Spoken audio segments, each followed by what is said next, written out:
America ప్రెసిడెంట్గా Donald Trump బాధ్యతలు చేపట్టిన తర్వాత ఇతర దేశాల నుంచి దిగుమతి చేసుకునే వస్తువులపై భారీగా సుంకాన్ని పెంచిన విషయం తెలిసిందే. అయితే ఇతర దేశాలతో కాస్త సర్దుబాటు ధోరణితో ఉన్న చైనాతో మాత్రం తన విశ్వరూపాన్ని ప్రదర్శిస్తున్నాడు. ఎక్కడా తగ్గకుండా దిగుమతి సుంకాన్ని రోజురోజుకు పెంచుకుంటూ పోతున్నాడు. కాస్తంత కనికరం కూడా చూపించడం లేదు. ఇక ట్రంప్ ట్రేడ్ వార్తో చైనా పరిశ్రమల యజమానులకు కంటి మీద కునుకు లేకుండా పోతోంది. ట్రంప్ తీసుకున్న నిర్ణయాల వల్ల దక్షిణ చైనాలోని గ్వాంగ్డాంగ్ ప్రావిన్స్లో ఫ్యాక్టరీలో ఆర్డర్లు పూర్తిగా చేయడంలో జాప్యాలు, నష్టాలు చవిచూస్తున్నాయి. ప్రస్తుతం అనిశ్చిత పరిస్థితి ఎదుర్కొంటున్నాయి. అయినా బీజింగ్ మాత్రం ఎక్కడా తగ్గేది లేదని మేకపోతు గాంభీర్యం ప్రదర్శిస్తోంది. ట్రంప్తో కడదాకా పోరాడటానికి సిద్ధంగా ఉన్నానంటున్నాడు చైనా ప్రెసిడెంట్ షీ జిన్పింగ్. అంతర్గతంగా డిమాండ్ పెంచుకుంటామంటున్నాడు. చైనా ప్రెసిడెంట్ ట్రంప్ ట్రేడ్ వార్తో చైనా భారీగా నష్టపోతోంది.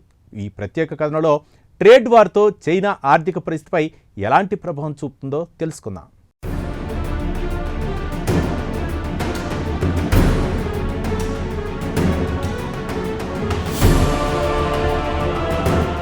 అమెరికా ప్రెసిడెంట్ డొనాల్డ్ ట్రంప్ గత ఏడాది నవంబర్లో జరిగిన ఎన్నికల్లో గెలిచిన తర్వాత నుంచి యావత్ ప్రపంచంపై పగబట్టాడు. ప్రపంచంలోని ప్రతి దేశం అమెరికాకు సరుకులు ఎగుమతి చేసుకుని పెద్ద మొత్తంలో అమెరికాను కొల్లగొడుతున్నాయని ఆగ్రహంతో ఉన్నాడు.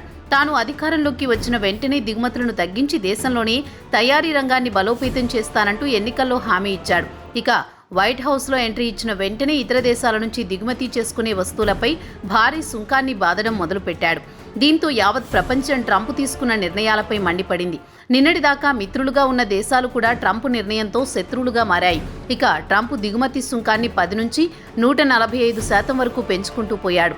దీంతో అమెరికాకు కొన్ని దశాబ్దాల నుంచి ఎగుమతి చేస్తోన్న దేశాలు లబోదిబోమంటున్నాయి.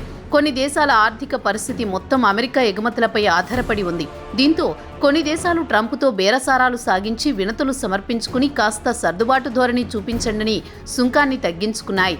తనపై వ్యతిరేకత పెరిగిపోతోందని భావించిన ట్రంప్ 90 రోజుల పాటు సుంకం అమలు వాయిదా వేస్తున్నట్లు ప్రకటించి కాస్తంత కనికరం చూపించాడు.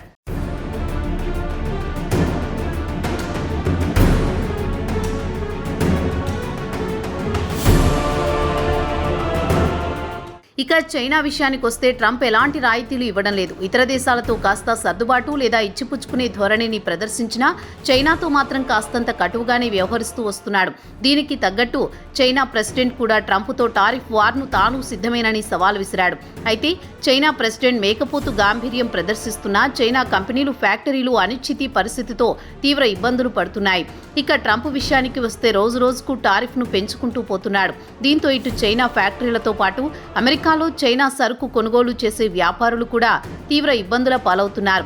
ఈ రోజు ఉన్న ధర రేపు ఉండడం లేదు. ఇలాంటి అనిశ్చితి పరిస్థితిలో చైనాలోని అతిపెద్ద ఫ్యాక్టరీలు మూసుకుని కార్మికులను ఇంటికి పంపించేస్తున్నాయి. కొన్ని ఫ్యాక్టరీల వద్ద సరుకులు నిల్వ విపరీతంగా పెరిగిపోతున్నాయి.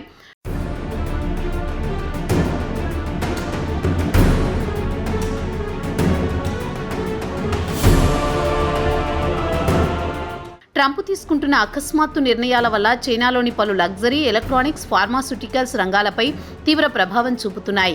ట్రంప్ కొన్ని దేశాలకు 90 రోజుల పాటు కొత్త సుంకాలను అమలు చేయనని కాస్త ఉదారత చాటుకున్నా చైనా కంపెనీలపై మాత్రం ఎలాంటి కనికరం చూపించడం లేదు. కొన్ని దేశాలపై 10% పన్ను విధిస్తే కొన్ని దేశాలపై 25% వరకు పన్ను విధిస్తున్నాడు ట్రంప్. ఇక చైనాకు చెందిన వివిధ రంగాలకు చెందిన ప్రొడక్టులు ధరలు పెరిగిపోవడం వల్ల అమెరికా మార్కెట్లో అమ్ముడుపోకుండా సరుకు పేరుకుపోతోంది. అయినా చైనా కంపెనీలు మాత్రం ఈ విషయాన్ని అంగీకరించడం లేదు. అయితే ఈ ఏడాది మార్చిలో స్విస్ వాచ్ల ఎగుమతులు గత ఏడాది ఇదే మార్చితో పోల్చుకుంటే 14% పెరిగింది. అదేవిధంగా ఐర్లాండ్ను తీసుకుంటే అక్కడి ఫార్మా కంపెనీలు కూడా ఈ ఏడాది ఫిబ్రవరిలో ఎగుమతులను 210% పెంచుకున్నాయి. దీని విలువ $14.8 బిలియన్ ఉండవచ్చునని చెబుతున్నారు. దీనికి కారణం ట్రంప్ ఎక్కడ టారిఫ్ పెంచుతాడో అని ముందస్తుగా పెద్ద మొత్తంలో అమెరికాకు సరుకు ఎగుమతి చేసుకున్నాయి.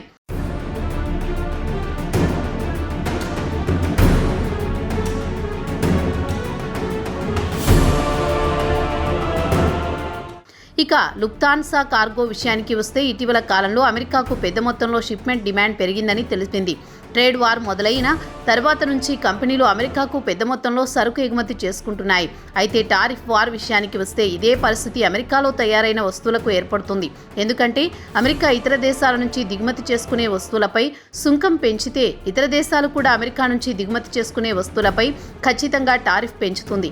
ఇదిలా ఉండగా అమెరికాలో చైనాకు చెందిన అతిపెద్ద టెక్ కంపెనీలు బిలియన్ల కొద్ది డాలర్ల విలువ చేసే ఆర్టిఫిషియల్ ఇంటెలిజెన్స్ చిప్స్ను ఎగుమతి చేయడం మానేశాయి. ఉదాహరణకు ఏఐ చిప్స్ను తయారు చేసే ఎన్విడియో ఎగుమతులు తగ్గించేసింది. దీనికి కారణం అమెరికా ఎగుమతులపై ఆంక్షలు విధిస్తుందని భావించి ఎగుమతులు తగ్గించేసింది.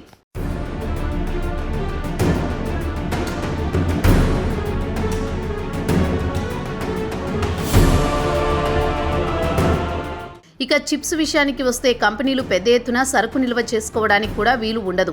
ఎందుకంటే ఎలక్ట్రానిక్స్ రంగంలో శరవేగంగా మార్పులు చోటు చేసుకుంటున్నాయి. ఈ రోజు పనిచేసిన ఎలక్ట్రానిక్స్ ప్రోడక్ట్స్ రేపటికి పనిచేయవు. టెక్నాలజీలో మార్పులు వస్తుండటంతో కంపెనీలు కూడా పెద్ద ఎత్తున సరుకు నిల్వ ఉంచుకోవడానికి ఇష్టపడరని కన్సల్టింగ్ కంపెనీ మెకెన్సీ వివరించింది. స్వల్పకాలానికి ప్రయోజనం ఉన్న దీర్ఘకాలం పాటు సరుకు నిల్వ ఉంచుకోవడం వల్ల నష్టాలే తప్ప లాభం లేదని తేల్చి చెప్పింది. ఇక అమెరికా చైనాల మధ్య ట్రేడ్ వార్ల వల్ల చైనాలో సుమారు 16 మిలియన్ల ఉద్యోగాలు కోల్పోయినట్లు గోల్డ్మెన్ సాచ్స్ తెలిపింది. చైనా నుంచి దిగుమతులు చేసుకునే వస్తువులపై ట్రంప్ అడ్మినిస్ట్రేషన్ ఏకంగా 145% దిగుమతి సుంకాన్ని విధించడంతో చైనా విలవిల్లాడిపోతోంది. ట్రంప్ దెబ్బకు సుమారు 1,60,00,000 మంది రోడ్డున పడాల్సి వస్తోంది. ముఖ్యంగా తయారీ రంగంతో పాటు రీటైల్, హోల్సేల్ కార్ట్లు రిస్కులో పడ్డాయని గోల్డ్మెన్ సాచ్స్ అనలిస్టులు వెల్లడించినట్లు సౌత్ చైనా మార్నింగ్ పోస్ట్ తెలిపింది.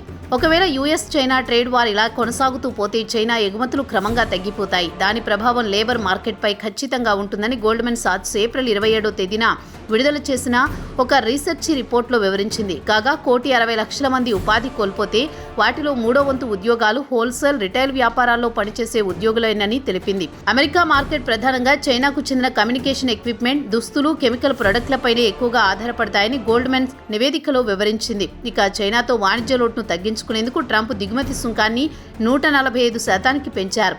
ఇక వాస్తవంగా అమల్లోకి వచ్చేసరికి ఇది 156% చేరుకుంటుంది.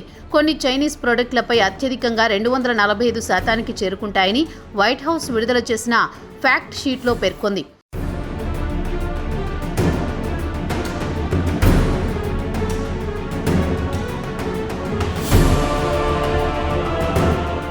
ట్రంప్ భారీ ఎత్తున సుంకం పెంచడంతో ప్రతీకారంగా చైనా కూడా అమెరికా నుంచి దిగుమతి చేసుకునే వస్తువులపై 125% వరకు పెంచేసింది. దీంతో అమెరికా ఇప్పటి వరకు అతి తక్కువ విలువ చేసే వస్తువులపై దిగుమతి సుంకాలపై మినహాయింపు ఇచ్చేది.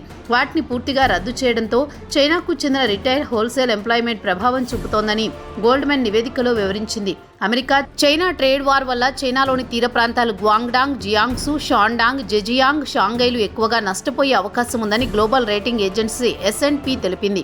అమెరికాకు ఎక్కువగా ఎగుమతి చేసేది ఇక్కడి నుంచే.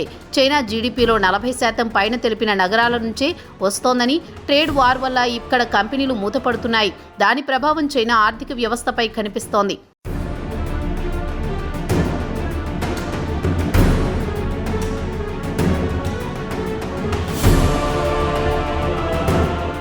అమెరికాతో ట్రేడ్ వార్ వల్ల చైనా ఆర్థికంగా నష్టపోతోంది. ప్రస్తుతం చైనా రియల్ ఎస్టేట్ సంక్షోభం నుంచి ఇంకా కోలుకోలేకపోతోంది.